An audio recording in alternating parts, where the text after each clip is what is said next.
বাংলাদেশের পাসপোর্ট বিশ্বের সব থেকে দামি পাসপোর্ট, সব থেকে ভ্যালুয়েবল পাসপোর্ট হচ্ছে বাংলাদেশের পাসপোর্ট। বাংলাদেশের যে কোনো উচ্চ পর্যায়ে যখন লিডার অন্য কোনো রাষ্ট্রীয় সফরে যায়, সেই দেশের তৎপরতা চোখে পড়ার মতো হয়ে যায়। এবং বিশ্বের নামি দামি যে কোনো টপ ক্লাস যেই নিউজ পেপারগুলো আছে, সেখানে হেডলাইন হয় Bangladesh the new super power of the east. তথ্য প্রযুক্তি, জ্ঞান, শিক্ষা, স্বাস্থ্য সকল ক্ষেত্রে বাংলাদেশ রোল করছে এই ওয়ার্ল্ডকে। শুধু তাই না, মহাকাশে বাংলাদেশের আধিপত্য। বাংলাদেশ প্রথম কার্বন নিরপেক্ষ স্মার্ট সিটি বাংলাদেশ উপহার দিবে। চিন্তা করেন, 30 বছর পর এটাকে চিন্তা করতে খারাপ লাগছে? ভালো লাগতেছে না? বাংলাদেশের একজন নাগরিক হতে পারো একটা গর্বের বিষয়। এরকম যদি দেশটা হতে পারে। শুধু তাই না, প্রতিরক্ষা ব্যবস্থা এতটাই স্ট্রং, অত্যাধুনিক সব স্যাটেলাইট ব্যবস্থা, আধুনিক সব ড্রোন, এবং প্রতিরক্ষার অংশ হিসেবেই সব থেকে পাওয়ারফুল ম্যাসিভ সব নিউক্লিয়ার উইপন বাংলাদেশ হোল্ড করে। এরকম একটা শক্তিধর রাষ্ট্র যদি আমরা হতে পারি ইনশাআল্লাহ, ওই পার্শ্ববর্তী দেশ তাদের রক্তচক্ষু, তাদের যত ষড়যন্ত্র, তারা ভুলেও বাংলাদেশের দিকে চোখ দিলে তাকাবে না। ওই দেখেন না, অনেক শকুনের চোখ পড়েছে বাংলাদেশের জমিনে। এরকম রাষ্ট্র যদি গঠন করতে পারি ইনশাআল্লাহ, কোনো শকুনের দৃষ্টি এই জমিনে পড়বে না। আর ভুলেও যদি কোনো দৃষ্টি পড়ে যায়, সেই দৃষ্টি কিভাবে উপরে ফেলতে হয় সেই সক্ষমতা বাংলাদেশের মানুষের থাকবে তখন ইনশাআল্লাহ। কাজেই এখন থেকে এইম ইন লাইফ চেঞ্জ করেন, পরিবর্তন করেন। কিসের চাকরি? চাকরি করব, ওই বেদম্যার মতো ঘুরে বেড়ানো যাবে না। কোনো কিছু না করার থেকে চাকরি করা ভালো, কিন্তু চাকরির থেকে বড় কিছু করার আছে ইনশাআল্লাহ আমাদের। এই মেসেজটা এই আপনার চিন্তার মধ্যে ঢুকাইতে হবে। আমেরিকা, রাশিয়া, চায়না, তাদের কি আছে ভাই? তারা কি রোবট দিয়ে কিছু করতেছে? মানুষ তো আমাদের মতো রক্ত মাংসের দেহ। তারা পারতেছে, আমরা পারতেছি না। কারণটা কি? ওদের চিন্তার পরিবর্তন হয়েছে, মাইন্ডসেটের পরিবর্তন করেছে। আমরা এখনো ছোটবেলা থেকে আমাদের শেখানো হয়, ভাই ভালো রেজাল্ট করতে হবে, সাউন্ড হচ্ছে একটু প্লিজ, ভালো রেজাল্ট করতে হবে, ভালো মতো পড়তে হবে, তোমাকে ভালো চাকরি করতে হবে। এই তো ভালো চাকরি করে সর্বোচ্চ আপনি আপনার নিজের পরিবর্তন করতে পারবেন, আপনার পরিবারের একটু পরিবর্তন আনতে পারেন। এমন ভিশনারি হন, একটা সিস্টেম চেঞ্জ করে ফেলবেন আপনি। এরকম চিন্তা মাথার মধ্যে গাঁথেন। আর বর্তমান বিশ্বের সব থেকে পাওয়ারফুল জিনিস কোনটা জানেন? সব থেকে পাওয়ারফুল জিনিস হচ্ছে ভয়েস। ছোটবেলা থেকে কথা শেখাবেন, ছেলে মেয়েদেরকে কথা শেখাবেন, এবং আপনারা যারা শিক্ষার্থী আছেন কথা বলা শিখতে হবে। এখন তো সোশ্যাল মিডিয়ার যুগ, ভালো ভালো মেসেজগুলো আপনার ছড়িয়ে দেন। এটা আল্লাহকে রাজি খুশির জন্য করেন, আপনার সওয়াবের অংশ হবে ইনশাআল্লাহ।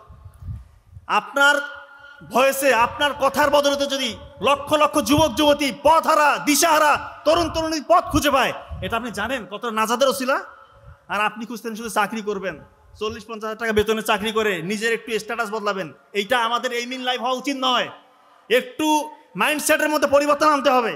এমন কিছু করবেন, সিস্টেম বদলে যাবে। বাংলাদেশকে ওই অবস্থায় নেওয়ার জন্য যা করার এখন থেকে এটা করেন। এবং পাঠ্যপুস্তকগুলোতে আমার মনে হয় কিছু সংযোজন বিয়োজন করতে হবে। শুধু aim in life doctor, engineer এটা হবে না, বাংলাদেশকে ওই অবস্থায় নিয়ে যেতে হবে।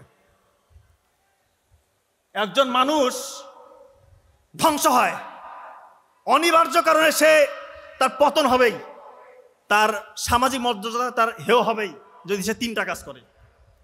কোন 3টা কাজ করলে একজন মানুষের পতন সুনিশ্চিত, সেটা বলার আগে, যেহেতু আমরা এখানে এসেছি সফলতার গল্প শুনতে, ইনশাল্লাহ 5টা বিষয় যদি কেউ নিয়ন্ত্রণ করতে পারে সে জীবনে সফল হবে। এটা আমার কথা নয়, আজকে থেকে 700 বছর আগে মুসলিম এক মনীষী পণ্ডিত, আপনি হয়তো নাম শুনেছেন, ইবনে কাইয়ুম আল জাওজিয়া রাহিমাহুল্লাহ, আপনার নাম শুনে থাকতে পারেন। উনি বলেছেন, কেউ যদি 5টা বিষয়কে নিয়ন্ত্রণ করতে পারে ইনশাআল্লাহ সে জীবনে সফল হবেই। সে যা করতে চায় সেটাই পারবে ইনশাআল্লাহ। কোন 5টা বিষয়? নাম্বার 1 সময়, খুব মনে রাখবেন, সময়।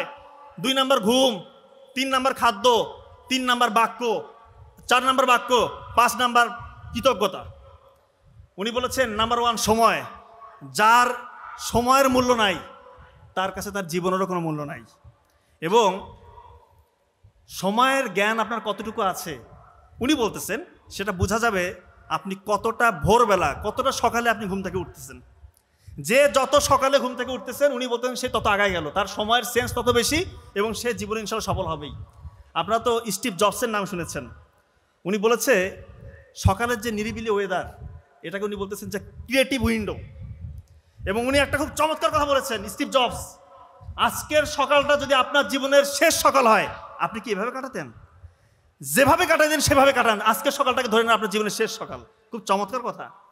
এবং আমরা এখন দেখি সকালবেলা যে স্টুডেন্টরা উঠে পড়ালেখা করে, স্পেশালি ভোরবেলা ফজরের আগে যদি উঠেন, তাহাজ্জুদের সালাত আদায় করে 2 ফোঁটা চোখের পানি ফেলবেন। আপনি কি হইতে চান? আরে বাংলাদেশে কি পরীক্ষা আছে? দুনিয়া জয় করবেন ইনশাআল্লাহ। ফজরের আগে উঠে চোখের পানি ফেলে আল্লাহর কাছে যা চাবেন তাই কবুল হবে। আমার বড় ভাই ডক্টর নাবিল অসাধারণ বলেন এই ব্যাপারে। ব্রেইনে আলফা ওয়েভ তৈরি হয় ওই নিরিবিলি পরিবেশে, ফজরের সময় ব্রেইনটা ঠান্ডা থাকে, শান্ত থাকে। আপনি যা পড়বেন ইনশাআল্লাহ তাই আপনার লং টার্ম মেমোরি সেন্টারে রিজার্ভ হবে। আমাদের অনেক স্টুডেন্টরা এই সুযোগটা হাতছাড়া করে। আমি যদি আপনাদেরকে বলি যে ভাই ফজরের সময় তুমি আমার 1 ঘন্টা কাজ করে দিবা, আমি 10,000 টাকা দিব। একই কাজ তুমি দিনের অন্য সময় করবা, 200 টাকা দিব। পাগল ছাড়া কোনো বিবেকবান বুদ্ধিমান কোনো ছেলে বা মেয়ে সে কি এই সুযোগটা হাতছাড়া করবে? এর থেকেও বেশি রেওয়ার্ড আপনি পাবেন যদি ফজরের আগে আপনি একটু পড়তে পারেন। শুধু স্টুডেন্টদের জন্য না, যে সেক্টরেরই মানুষ হন না কেন, আপনার ফজরটাকে কাজে লাগান, ইনশাআল্লাহ জীবন বদলে যাবে।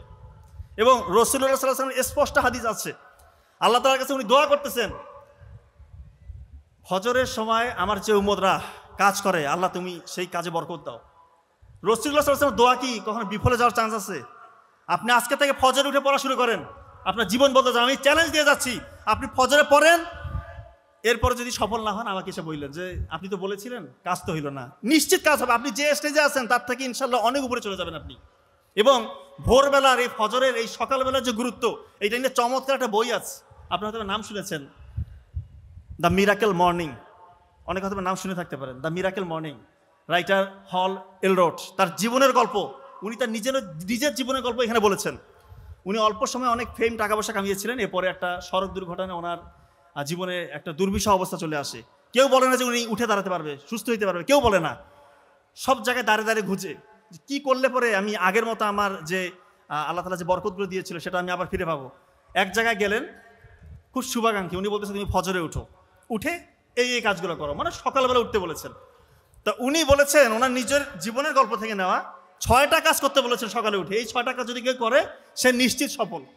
এবং উনি পরে দেখিয়েছেন ওই স্টেজ থেকে ওনার যে হারানো গৌরব, উনি ওটা খুঁজে পেয়েছিলেন।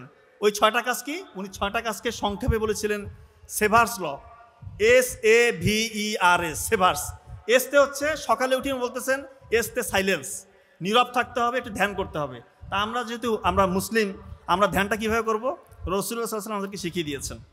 ফজরের নামাজের পর আপনি একটু বসে 33 বার সুবহানাল্লাহ, 33 বার আলহামদুলিল্লাহ, 34 বার আল্লাহু আকবার পড়েন। আপনার জীবনের যত গুনাহ, এটা যদি সমুদ্রের ফেনার মতো হয়, এটা ধুয়ে মুছে যাবে। এবং এখন তো আমরা অনেকেই হজ করতে যেতে চাই, খুবই ভালো, যাদের সামর্থ্য আছে অবশ্যই করব। কিন্তু একটা সুযোগ কিন্তু রাসূলুল্লাহ সাল্লাল্লাহু আলাইহি ওয়াসাল্লাম বলে গিয়েছেন,